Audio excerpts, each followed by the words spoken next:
everyone, I am Jency Joseph. Today in this video, we will be dealing with chapter 6, Houses Around Us from grade 2 EVS. Okay children, what did we learn in the previous chapter? Yes, we learned about two essentials of our life, food and water. In this chapter, we will be dealing with another important thing in our life, that is house. What does our house do? It protects us. What does it protect us from? It protects us from all kinds of dangers and keeps us safe. How does it protect us? It keeps us warm during summer and cool during winter.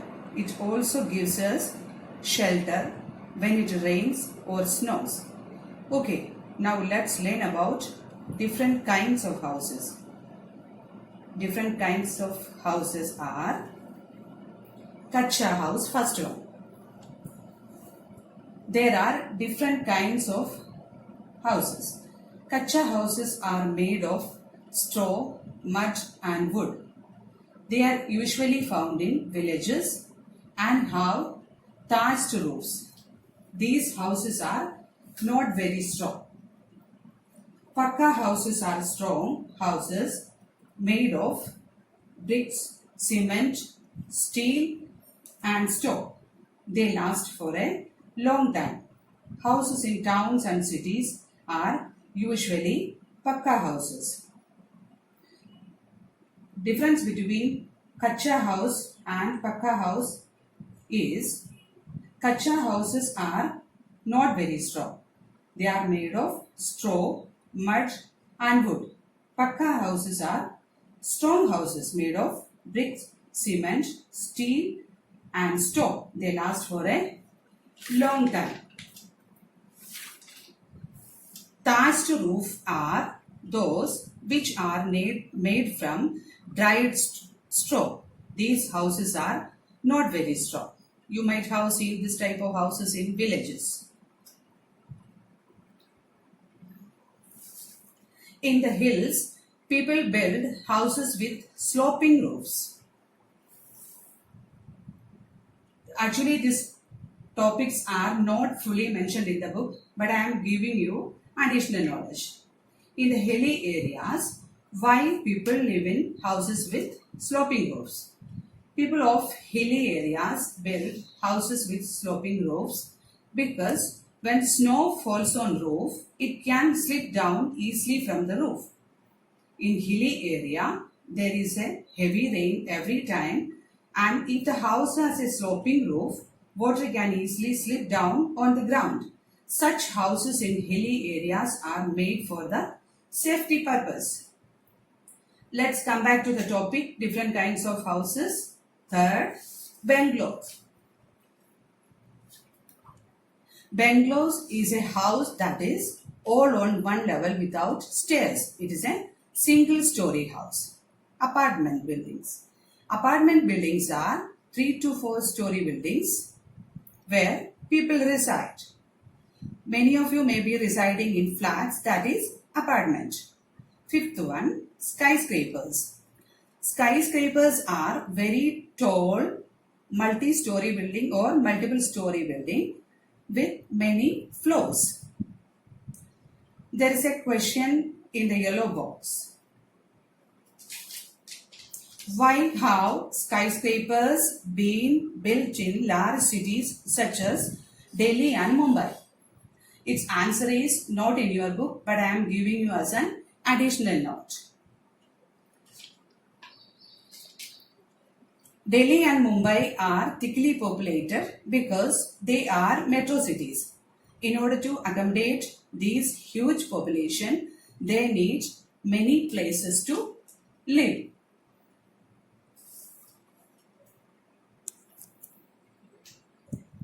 Skyscrapers require less land area to be built or constructed than bungalows. So they can be found more in number in Delhi and Mumbai.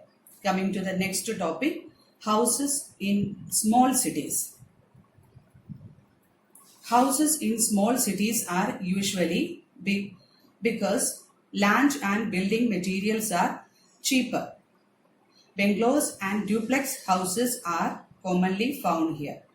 Since small cities are not usually highly populated, so land area is very vast.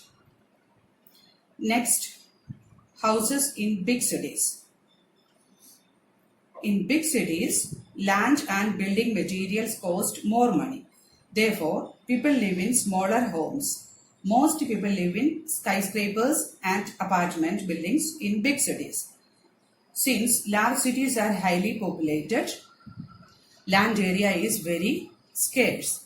So, in order to satisfy people's need, skyscrapers are built. Moving to the next topic, houses around the world. In different parts of the world, we can see different types of houses. In Kashmir, some people live in floating houses called houseboats. Houseboats are houses built on boats in a river. They are also called floating houses. In some parts of Canada and Greenland, it snows around the year. People there live in houses built from blocks of snow called igloos. Igloos are small houses that are built from blocks of hard snow. In places with heavy rainfall, people build houses on stilts. These hold the house high above the ground to stop the rainwater from damaging it. What do you mean by stilts? Stilt is a long piece of wood or metal used to keep a house above the ground. There are some people who do not stay in one place. They are called nomads. They live in tents made of thick cloth. These can be moved from place to place very easily. Nomads are wandering people. They are wandering from place to place instead of living in one place. Moving to the next topic, a good home. The house we live in is called our home. We like to live in a good home. A good home is kept clean and neat. It has doors and windows that allow fresh air and sunlight to enter the rooms. Sunlight kills germs in the air. A good home should have doors and windows. A good home also has wire netting on doors and windows to stop flies and mosquitoes from coming in. Flies and mosquitoes spread diseases. A good home should be neat, clean and ventilated. Next topic, ventilation. The way air moves around inside a room or a house is called ventilation. A ventilator is an opening near the ceiling of a room.